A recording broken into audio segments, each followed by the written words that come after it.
మార్కుల చుట్టూ సమాజాన్ని తిప్పుతూ, ర్యాంకుల చుట్టూ సమాజాన్ని తిప్పుతూ, చదువు అంటే ర్యాంకు, 1వ ర్యాంకు 1కి రావాల్సిన వాడికి 1వ ర్యాంకు 10 మందికి రావటం, 2వ ర్యాంకు 5కు రావటం, ర్యాంకులు రిజల్ట్లు వచ్చినప్పుడు టీవీలు పగిలిపోతాయి.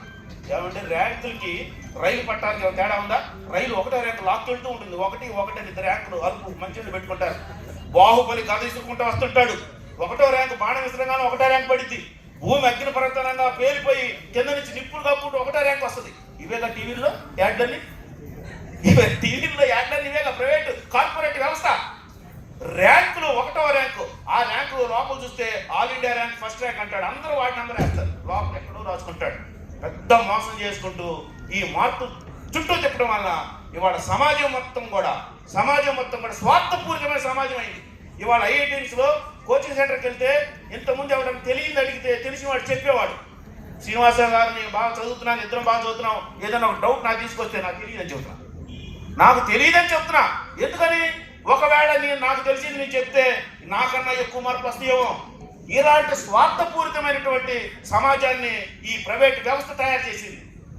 ఇట్లాంటి స్వార్థపూరితమైనటువంటి సమాజాన్ని ప్రభుత్వ విధానాలు అటువైపు నెట్టివేసినాయి. మార్కులు ర్యాంకులతో ఈ భారతదేశంలో 50 సంవత్సరాల నుంచి ఈ ప్రపంచానికి ఈ భారతదేశం ఎంతమందిని సైంటిస్టులు ఇచ్చింది. ఈ చదువు, ఈ గొప్ప చదువు, ఈ ప్రభుత్వం తీసుకొచ్చిన ఈ గొప్ప చదువులు ఈ దేశం నుంచి ఎన్ని ఇన్వెన్షన్లు ఇచ్చింది ప్రపంచానికి, ఎన్ని కారు ఇంజన్లు తయారు చేసింది. ఒక్కటంటే ఒక్క కారు ఇంజిన్ కూడా భారతీయుడు కనుక్కోలేదు ఇంతవరకు. ఇది ఈ యొక్క పరిస్థితుల్లో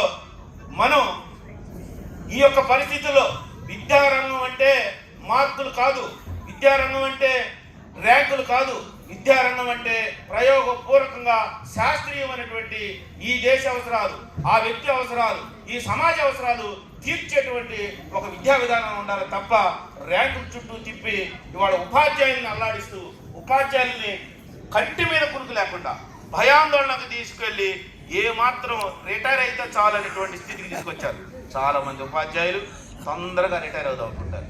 కానీ వసుంధర గారు రిటైర్ అవుతున్నారు, కానీ రిటైర్మెంట్ బెనిఫిట్స్ కూడా ఎప్పుడు అప్పు చేస్తున్నారు. మీరేం ఆశలు పెట్టుకోవాలి తొందరగా.